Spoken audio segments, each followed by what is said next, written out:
children! When we last left off with Reiko the zombie shop, her plan to stop her evil twin sister Reruka had not gone well, ending up killing her team. So, how will she stop her, eh?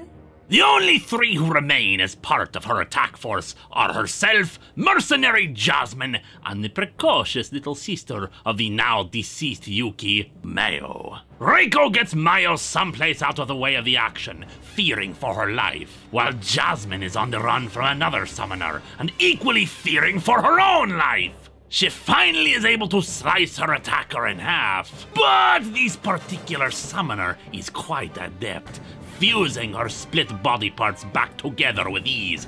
Hell, she even has grown to like the itching feeling it causes.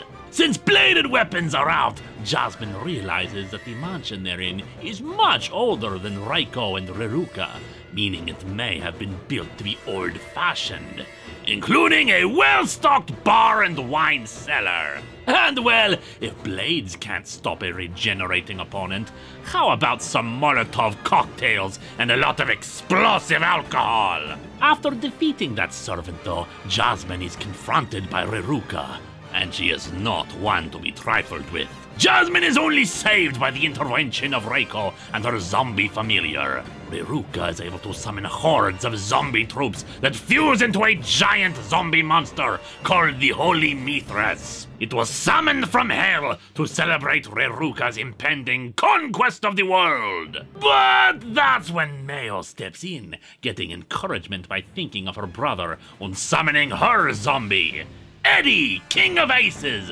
along with his Spitfire plane. Dropping bombs and bullets on the monster, she is able to stop it, even launching a direct attack on Reruka. It seems victory is in their grasp. At first, until the fog of war settles and Mayo is dead, Reruka unscathed. We learn more of their backstory, how even as children they were treated as equals by their parents, and yet Reruka was jealous and hateful of the joy that Reiko had. When she overheard her parents talking about separating them, even being willing to kill Reruka if she became too violent and horrible, she had their parents killed in a plane accident. Fortunately for our heroes, help arrives again. You may recall that Reiko is borrowing a body, that of Ryoka, who had her own head cut off and stuffed in a cooler to keep it safe. It seems that in the last volume, when Reiko cast a mass zombification spell, her head was able to overhear it and come to life. The head summons up its own zombie to carry her around and join the battle. Reiko is even able to cut off Reruka's arm and reanimate it, using it to attack her own former body. With no other choice left, Reruka retreats aboard a zombie dinosaur, thinking God is on her side as a bolt of lightning strikes Ryoka's zombie and head, destroying them.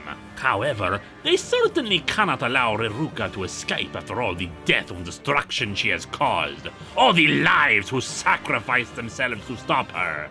So how fortunate then that Reiko's zombie, barely functional after all the damage from the battle, managed to get itself onto the zombie dinosaur with a chainsaw, slicing it up and using itself as a lightning rod to finally destroy Reruka. But while that was the conclusion of the Reruka story, the volume is not yet complete. Next up, we are back to a more anthology-style story, as Reiko is summoned to Hungary to deal with stories of a werewolf attacking people.